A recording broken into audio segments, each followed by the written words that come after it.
नमस्कार दोस्तों। हम कल जहाँ से भारत का भूगोल पढ़ रहे थे वहीं से पढ़ना फिर शुरू करेंगे। कल कुछ चीज़ों के बारे में हमने जाना था भारत के भूगोल में कि भारत का क्षेत्रफल कितना है, भारत से बड़े राज्य कितने हैं और भारत कौन से नंबर पे क्षेत्रफल में आता है, कौन से नंबर पे जनसंख्या में आता है, भारत किस महाद्वीप में स्थित है। आज थोड़ा उसके आगे जानते हैं या थोड़ा और एक्स्ट्रा जानने की कोशिश हम करते हैं। कि बात करें, कल हम लोगों ने जाना था कि भारत विश्व के 7वें नंबर का एक देश है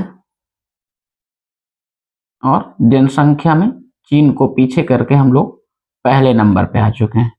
चलिए, चीन को हमने किसी मामले में तो पीछे किया है, भले बाकी विकास की रफ्तार में या किसी और चीज में हम उसको पीछे भले ही ना कर पाए हैं, लेकिन इसमें जनसंख्या में तो हमने उसको पीछे कर ही दिया। आज हम जानते हैं, कल हम लोगों ने जाना था अक्षांश देशांतर, भारत का अक्षांशीय विस्तार, देशांतरी विस्तार। आज हम लोग थोड़ा सा उसके आगे जानते हैं और इस टॉपिक को खत्म करते हैं कि भारत का कल हमने जाना कि भारत का अक्षांशीय विस्तार कितना था। मुख्य भूमि से भारत का अक्षांशीय विस्तार था 8 डिग्री 4 मिनट। बात करें तो भारत में 2 द्वीप समूह भी पाए जाते हैं। इधर पाए जाने वाले द्वीप समूह जिनको हम जानते हैं अंडमान निकोबार द्वीप समूह के नाम से, और इधर एक द्वीप समूह पाया जाता है जिसका नाम है लक्षद्वीप। तो अगर अंडमान निकोबार द्वीप समूह की बात करें तो ये थोड़ा सा पीछे और आ जाता है नीचे, जहां से हमारी अक्षांशीय स्थिति बनती है 6 डिग्री 4 मिनट, जिसको अगर पूर्णतः विस्तार से पढ़ें क्योंकि कभी कभी उसमें आगे भी दे देता है, तो 6 डिग्री 6 डिग्री 4-5 मिनट यानी 45 मिनट यहां से शुरू होता है। अब बात करें भारत के अक्षांशीय और देशांतरी, जिसके बारे में तो हम कल जान ही चुके थे। अब इसके थोड़ा आगे चलते हैं कि भारत का जहां से भारत शुरू होता है इन बिंदुओं को कुछ नाम दिए गए हैं। और इसी में अगर बात करें कि सबसे उत्तरी बिंदु, यानी उत्तरी बिंदु का मतलब जहां से भारत उत्तर में समाप्त होता है, तो इस बिंदु का नाम दिया गया है इंदिरा कॉल। इस बिंदु का नाम दिया गया है इंदिरा कॉल। वर्तमान में ये कौन से राज्य में है, तो बात करें तो वर्तमान में इस राज्य में है, उस राज्य का नाम है लद्दाख। लद्दाख राज्य में अगर उत्तरी बिंदु है तो दक्षिणी बिंदु भी होगा। अगर भारत में दक्षिणी बिंदु 2 हैं, दक्षिण बिंदु 2 कैसे हैं, एक तो हो गया आपका मुख्य भूमि का और एक दक्षिणतम, यानी मुख्य भूमि से दक्षिण तक कौन फैला हुआ है और नीचे तक ये फैला हुआ आपका अंडमान निकोबार, जिसे हम लोग जानते हैं इंदिरा कॉल के नाम से। इंदिरा कॉल, ओ सॉरी माफ कीजिए, इंदिरा पॉइंट के नाम से जानते हैं इसको। इसके बहुत सारे नाम हैं, इंदिरा पॉइंट, पार्सन्स पॉइंट के नाम से भी इसी को जानते हैं हम लोग, पिग्मिलियन पॉइंट के नाम से भी इसे ही जानते हैं, इंदिरा पॉइंट को ही, जो बिल्कुल दक्षिण में स्थित, बिल्कुल से निकोबार, दक्षिणी निकोबार द्वीप समूह के में स्थित है। और बात करें मुख्य भूमि को, तो मुख्य भूमि का जो दक्षिणी बिंदु जिसे हम लोग बोलते हैं कन्याकुमारी के पास है केप कैमरिन। यानी अब उत्तरी बिंदु और दक्षिणी बिंदु, तो दक्षिणी बिंदु और उत्तरी बिंदु, उत्तरी बिंदु को क्या बोलते हैं इंदिरा कॉल और दक्षिणी बिंदु को क्या बोलते हैं इंदिरा पॉइंट। अब बात करें तो अगर उत्तर और दक्षिणी बिंदु, तो इसकी लंबाई भी होगी, इसकी लंबाई चौड़ाई कितनी है, तो उत्तर से दक्षिण तक की बात करें तो इसकी उत्तर से दक्षिण की लंबाई है 3214 किलोमीटर, 3214 किलोमीटर। अब बात करें पूर्वी और पश्चिमी बिंदु की, तो ये हो गया आपका पश्चिमी और ये हो गया पूर्वी। तो पूर्व में एक गांव स्थित है जिसका नाम है किबुथु। क्या नाम है, किबुथु। और कहां पे है, ये है अरुणाचल प्रदेश में, अरुणाचल प्रदेश में। इसके बाद बात करें इधर पश्चिमी बिंदु को, तो पश्चिमी बिंदु में जो बिंदु इसका नाम है गौर माता। कौन से राज्य में है, ये है गुजरात में। गौर माता कहां पे है, गुजरात में। इसी को गुहार मोती भी नाम से जाना जाता है।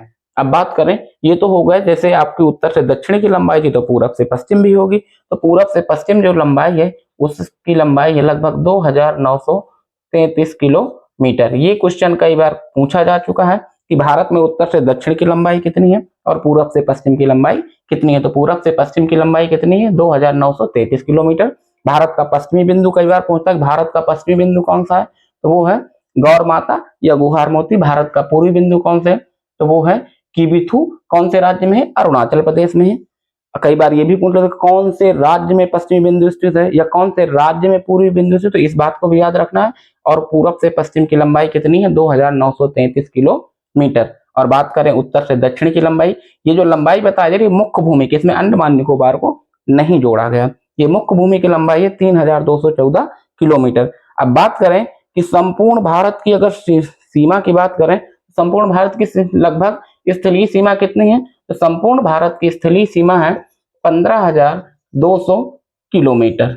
और जलीय सीमा के बारे में कल हम चर्चा कर ही चुके थे कि जलीय सीमा कितनी है? लगभग मुख्य भूमि की 6100 किलोमीटर। और इसी में अगर जोड़ दिया जाए अंडमान निकोबार लक्षद्वीप की, हम बताए थे 7,500, वैसे अगर पॉइंट में देखें 7,516.6 किलोमीटर, लेकिन कल हम बताए 7,517, इसको पूर्णांक में मान लेते हैं कि 7,517 किलोमीटर है ये पूरी।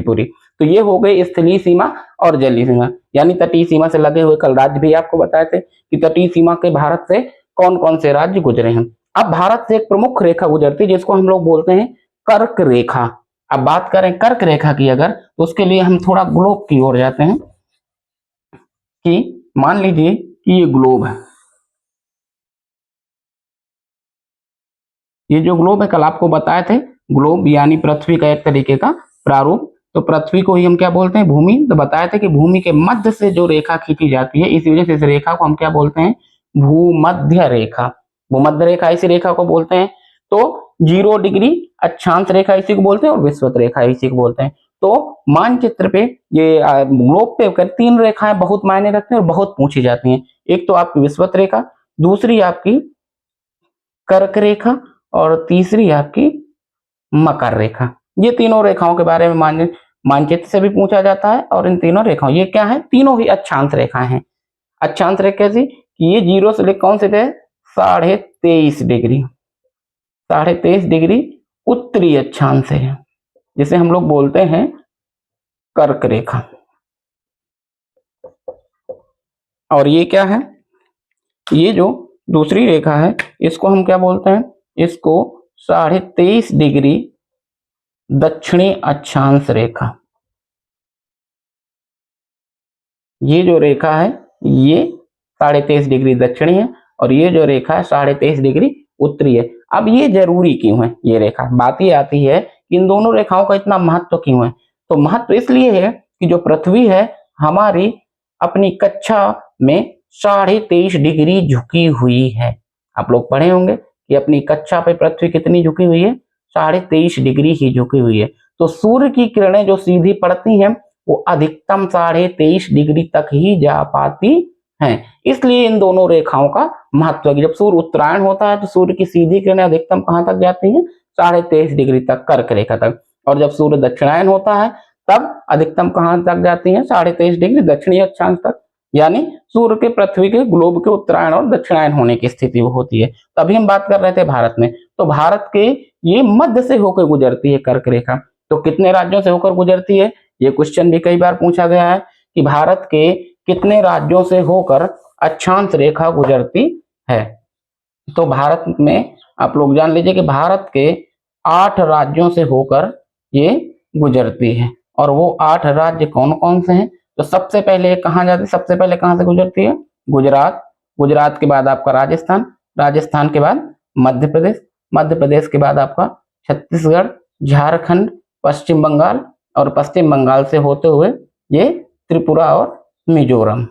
इसमें कई लोग आपको एक ट्रिक बताएंगे कि मित्र पर गमछा झाड़, तो उस ट्रिक के भरोसे आप मत रहिएगा, क्योंकि कई बार अब क्वेश्चन को थोड़ा दूसरे उस तरीके से पूछता है कि कर्क रेखा से गुजरने वाले राज्यों के पूरब से पश्चिम सेट करिए। भाई ये हो गया पूरब और ये हो गया पश्चिम, तो आप मित्र पर गमछा झाड़े ऐसी किसी ट्रिक में मत पड़िए। 8 राज्य, जब हम 28 राज्य याद कर सकते हैं तो 8 राज्य भी याद कर सकते हैं कि जो सबसे पहले राज्य अगर पश्चिम से बात करें तो यहाँ पे आपका क्या पड़ जाता है? गुजरात। गुजरात के बाद राजस्थान, राजस्थान के बाद मध्य प्रदेश, मध्य प्रदेश के बाद छत्तीसगढ़, छत्तीसगढ़ के बाद झारखंड, झारखंड के बाद पश्चिम बंगाल, पश्चिम बंगाल के यहाँ पे आ जाएगा आपका त्रिपुरा और यहाँ पे आ जाएगा आपका मिजोरम। तो ये एक क्रम से, चाहे वो पश्चिम से पूछे या पूर्व से, कई बार 4 राज्यों को दे देकर पूछता है इनको क्रम से लगाइए, पश्चिम से पूर्व की ओर या पूर्व से पश्चिम की ओर। तो इनको क्रम से लगाना मत भूलिए, उत्तर दक्षिण बिंदु मत भूलिए। ये जो भारत का सामान्य प्रत्येक भारत के मध्य से। अब बात करें किसकी, ग्रीनविच टाइम, यानी जिससे जो कल हम बात किए थे कि 0 डिग्री देशांतर रेखा, जिससे हमारा समय निर्धारित होता है। अक्षांश हमारे किस लिए, जलवायु निर्धारित करने के लिए। तो यही रेखा ये हर विश्व का समय निर्धारित करती है, यानी यहाँ से पूरे विश्व का, ग्रीनविच से पूरे विश्व का समय निर्धारण किया जाता है। तो हमने कल देशांतरों की संख्या आपको बताई थी कि देशांतरों की संख्या कितनी होती है, 360, और 360 होने की वजह से हर एक देशांतर पर 4 मिनट समय बढ़ता है। तो वो भी भारत के मध्य से होकर, मध्य से क्या तरीके से पूर्वोत्तर इधर से निकल के गुजरी है। तो भारत के, अब ये बात करें कि ग्रीन जीएमटी लाइन या भारतीय मानक समय रेखा भारत के कितने राज्यों से होकर गुजरती है, तो ये भी कितने राज्यों से होकर गुजरती है, 5 राज्यों से होकर गुजरती है। तो वो 5 राज्य कौन कौन से हैं, तो 5 राज्य हैं आपका उत्तर प्रदेश, मध्य प्रदेश, छत्तीसगढ़, छत्तीसगढ़ के बाद आपका उड़ीसा, और उड़ीसा के बाद आपका आंध्र प्रदेश। ये भी आपको याद रखना है।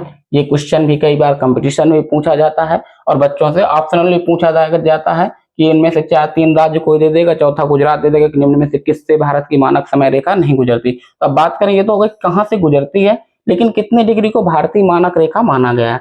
तो भारतीय मानक रेखा माना गया है 82.5 डिग्री को। अब आप लोगों से कहा जाता है कि हमारी जो 82.5 डिग्री भारतीय मानक समय रेखा है वो ग्रीनविच रेखा से 5 घंटे 30 मिनट आगे है।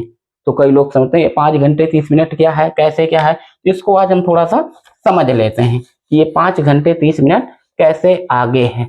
मान लीजिए कि अभी जो हम ग्लोब बनाए हुए थे, ये आपका,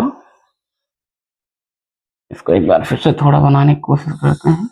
ये आपका हो गया ग्लोब। ग्लोब में ये है आपकी 0 डिग्री। यहाँ से समय नहीं, हमने क्या कहा कि हर एक अक्षांश पे लगभग 4 डिग्री का 4 मिनट का फर्क होता है। भारत के लिए कौन सा समय मानक निर्धारित किया गया है, 82 सही 1/2 डिग्री।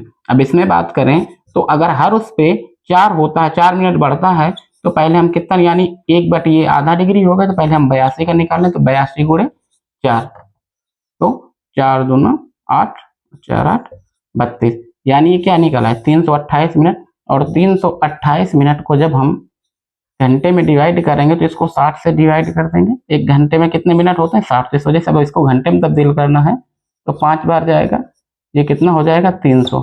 ये क्या निकल आया, 5 घंटे निकल आए, 5 घंटे, और जो शेष बचता है वो हो जाते हैं आपके मिनट।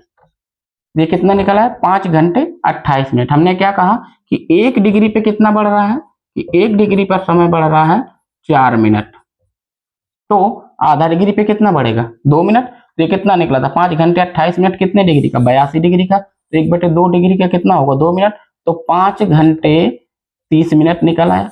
इस प्रकार से अब आपसे कोई कभी भी किसी विश्व के किसी भी जगह का समय पूछेगा तो आपको उसका पूछना है कौन सा देशांतर है, आप सिर्फ उसका मानक समय मानक बताइए कि कौन सा देशांतर उसका समय मानक है, तो उससे आप तुरंत निकाल दीजिएगा 4 से डिवाइड करके कितना भी होगा। तो यही क्या था, भारत का समय मानक, किस प्रकार से भारत का समय निर्धारित किया जाता था। ये था भारत का सामान्य परिचय, जिसके बारे में हमने जाना भारत के क्षेत्रफल से लेके भारत में पाए जाने वाले पड़ोसी देश, पड़ोसी देशों से लगने वाली सीमाएं, प्लस भारत में अक्षांशीय विस्तार, देशांतरीय विस्तार, इन सारी चीजों के बारे में जाना। भारत की तटीय रेखा और कर्क रेखा किन राज्यों से होकर गुजरती है, भारत की मानक समय रेखा किन राज्यों से होकर गुजरती है, इन सब चीजों को अच्छे से समझ लें, क्योंकि ये कंपटीशन में भी बहुत ज्यादा पूछे जाते हैं। इसका ध्यान रखें। धन्यवाद।